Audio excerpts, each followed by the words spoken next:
warahmatullahi wabarakatuh. Kembali lagi di channel Cerdas Kimia. Teman-teman, kali ini kita akan belajar mengenai materi menghitung pH larutan penyangga. Di video sebelumnya kita sudah belajar bahwa larutan penyangga itu ada dua. Ada larutan penyangga yang terdiri dari asam lemah dan garamnya atau bahasa konjugasinya. Lalu yang kedua adalah larutan penyangga yang terdiri dari basa lemah dan garamnya atau asam konjugasinya. Nah, kita ke jenis yang pertama yaitu asam lemah dan garamnya atau basa konjugasinya. Larutan penyangga yang terdiri dari asam lemah dan garamnya atau basa konjugasinya ini bersifat asam, teman-teman. Karena bersifat asam, maka nantinya yang dicari lebih dahulu adalah H+-nya. Konsentrasi H+-nya. Ini kan ada asam lemah. Asam lemah itu pasti punya nilai Ka. Sehingga konsentrasi H+-nya itu dirumuskan sebagai Ka dikali mol asam per mol garam.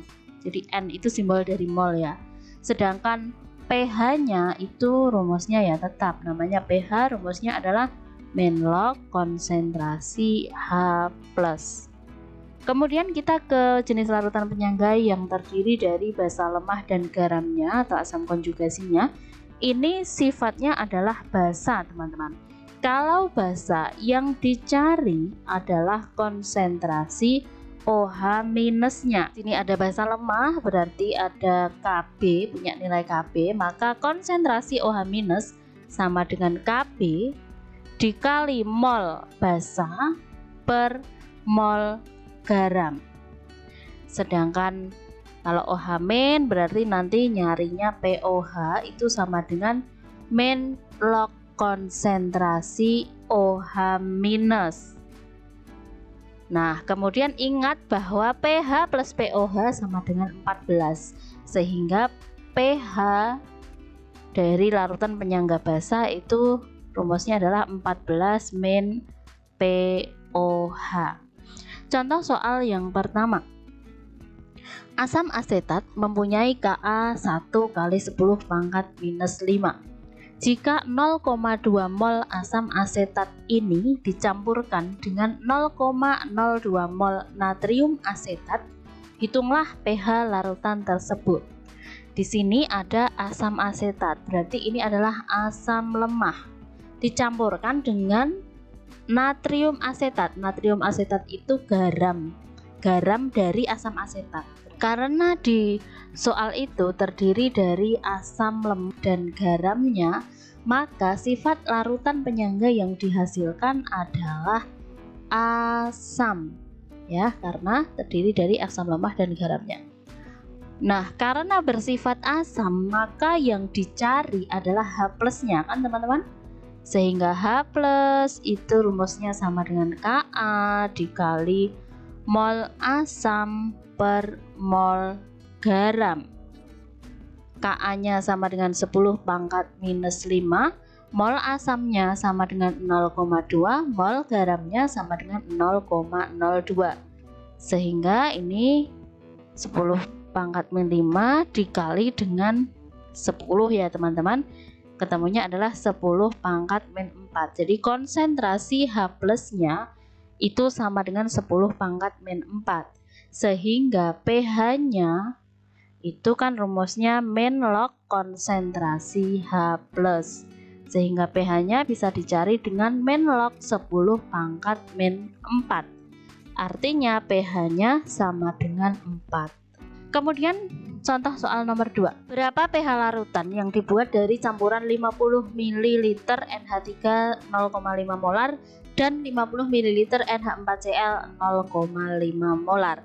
Diketahui Kb NH3 sama dengan 1 kali 10 pangkat minus 5. Oke, jadi kita periksa dulu larutannya ya. Terdiri dari NH3 itu basa lemah. Kemudian NH4Cl itu garam dari NH3. Berarti ini juga larutan penyangga yang dibuat dengan cara langsung. Karena di sini adalah campuran basa lemah dan garamnya, maka sifatnya adalah basa. Sifat larutan penyangga itu adalah basa, sehingga kalau basa yang dicari adalah OH minusnya. Ya, OH minus sama dengan rumusnya tadi Kb dikali mol basa per mol garam. Kb-nya itu sama dengan 10 pangkat min 5. Nah, di sini kan yang diketahui volume dan konsentrasi. Mol itu kan rumusnya masih ingat ya? Mol itu rumusnya M dikali V. Berarti kita masukkan di sini. Berarti M-nya tadi adalah setengah molar dikali V-nya adalah 50 mili. Kemudian mol garamnya juga setengah molar dikali 50 mili. Nah, ternyata ini sama, jadi bisa dicorek sehingga OH minusnya sama dengan 10 pangkat minus 5. POH-nya sama dengan min log konsentrasi OH minus sama dengan min log 10 pangkat min 5. Berarti POH-nya sama dengan 5. Belum selesai karena yang ditanyakan adalah pH. pH itu sama dengan 14 min POH. Berarti 14 min 5 sama dengan 9. Artinya pH larutan yang dihasilkan adalah 9. Berarti jawabannya adalah yang C. Kita ke contoh soal nomor 3. Sebanyak 50 mili asam format HCOOH 0,1 molar direaksikan dengan 25 ml NaOH 0,1 molar. Hitunglah pH larutan yang dihasilkan. Kita identifikasi dulu. Di sini ada asam format, berarti ini adalah asam lemah.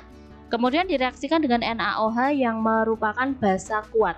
Artinya untuk soal nomor 3 ini larutan penyangganya itu dihasilkan dengan cara tidak langsung dengan mereaksikan asam lemah dan basa kuat.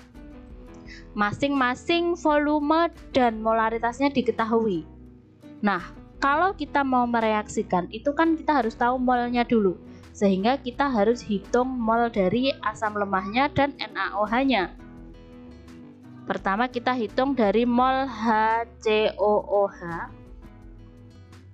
sama dengan M dikali V, yaitu M-nya 0,1, V-nya adalah 50 mili. Berarti ketemu sama dengan 5 milimol. Lalu kita juga hitung mol basa kuatnya, yaitu NaOH. Rumusnya sama, M kali V, M-nya sama dengan 0,1, V-nya sama dengan 25. Berarti ini adalah 2,5 milimol. Nah, baru kemudian kita reaksikan teman-teman. Ada HCOOH ditambah dengan NaOH, berarti menjadi HCOONa dan H2O. Kita masukkan mula-mula HCOOH-nya itu 5 milimol. NaOH-nya mula-mula 2,5 milimol. HCOONa dan H2O mula-mula belum ada. Kemudian yang bereaksi berapa, sisanya berapa bisa kita tentukan.